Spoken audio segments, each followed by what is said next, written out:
इस बात से इनकार नहीं किया जा सकता कि महादेव ने माता पार्वती को जो पाठ पढ़ाए थे वह जीवन, परिवार और शादीशुदा जिंदगी में बहुत महत्वपूर्ण भूमिका निभाते हैं। उसमें न केवल जोड़ों का एक दूसरे के प्रति समर्पण, प्यार और सम्मान साफ दिखता है, बल्कि इस तरह रिश्ता निभाने में किसी तरह की कोई परेशानी नहीं आती।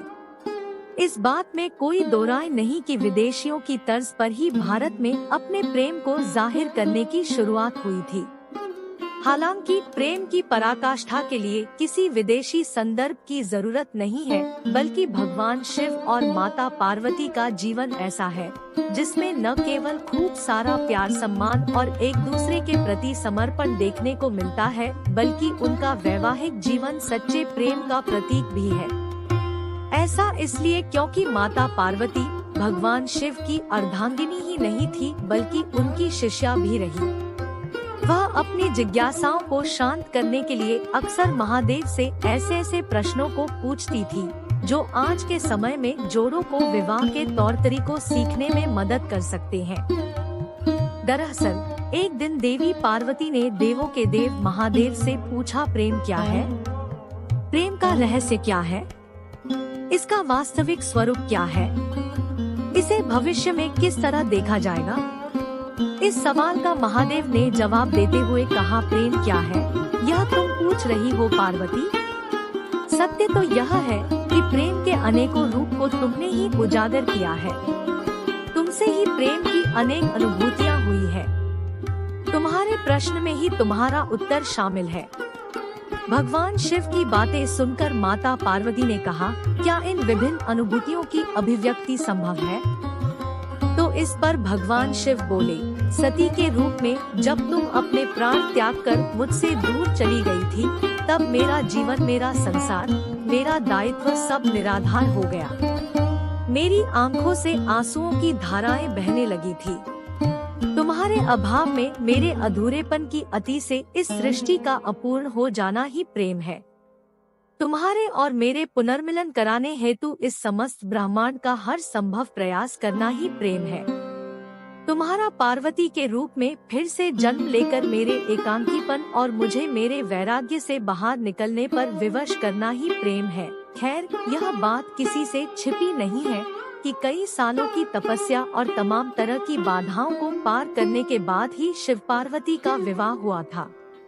ऐसे में आज हम भगवान शिव और माता पार्वती के जीवन से उन प्रेम युक्तियों के बारे में बता रहे हैं जिन्हें हम अपने संबंधों में शामिल करके अपने वैवाहिक जीवन को बेहतर बना सकते हैं। रिश्ते का दूसरा नाम समर्पण। भगवान शिव और माता पार्वती का पवित्र बंधन बताता है कि एक बार जब आप किसी के साथ रिश्ते में होते हो तो हमेशा एक दूसरे के साथ इंटरेक्ट करते हुए अपने रिश्ते को समझने की कोशिश करनी चाहिए। अपने आप को न केवल उस रिलेशन में पूरा समर्पित कर दे, बल्कि आपसी तालमेल के साथ अपने रिश्ते को मजबूत बनाने पर भी जोर दे। ऐसा इसलिए क्योंकि एक अच्छे रिश्ते में दोनों भागीदार आगे बढ़ने और बदलने के लिए एक दूसरे को प्रोत्साहित करते हैं। जिनके बीच ऐसा नहीं होता, वहाँ हमेशा प्यार की कमी रहती है। प्यार मर्यादा के अंतर को समझें। भगवान शिव और माता पार्वती के रिश्ते में इस चीज को आसानी से देखा जा सकता है कि जब दो लोग एक रिश्ते में होते हैं तो वहाँ कोई बड़ा और कोई छोटा नहीं होता। इस रिश्ते में सहजता के साथ एक अपनापन होना चाहिए जो दो लोगों को हमेशा एक डोर में बांध कर रखता है। हालांकि शादीशुदा रिश्ते में गलत व्यवहार को अपनाना बहुत ही गलत है। यही एक वजह भी है कि प्यार के लिए किया गया आचरण मर्यादित हो सकता है। वहीं जहां प्यार नहीं होता वहां इंसान अपनी मर्यादा को लांघने में कोई देरी नहीं करता। प्रशंसा करना न छोड़े।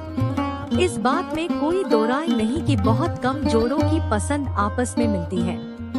पसंद की जगह जाने से लेकर बाहर खाना खाने तक हर कपल्स के बीच अपना अपना मत होता है। हालांकि इस बीच छोटी सी तारीफ की जगह आपस में अनबन, कड़वाहट, तलखी और नाराजगी किसी भी रिश्ते को खराब कर सकती है। छोटी छोटी चीजों पर की गई प्रशंसा न केवल रिश्तों को मजबूत करने का काम करती है, बल्कि कपल्स के बीच एक तरह का खास कनेक्शन भी बना रहता है। एक दूसरे को जानने का प्रयास जारी रखें। भगवान शिव और माता पार्वती जन्म जन्मांतर के साथी थे, लेकिन इसके बाद भी वह हमेशा एक दूसरे को जानने का प्रयास करते रहते थे, जो कि आम जोड़ों के लिए भी बहुत ज्यादा जरूरी है। बहुत से कपल्स का कहना है कि हम साथ रहते हुए एक दूसरे के बारे में सब कुछ तो जान ही जाते हैं, लेकिन इसके बाद भी रिलेशन में ऐसी कुछ चीजें होती हैं, जिनके अचानक पता चलने का अपना ही मजा है। इसलिए कहा भी गया है कि अजनबी बनकर अपने साथी को जानना न केवल रिश्ते में एक्साइटमेंट लाता है, बल्कि आप दोनों को एक दूसरे के करीब आने का मौका भी मिलता है।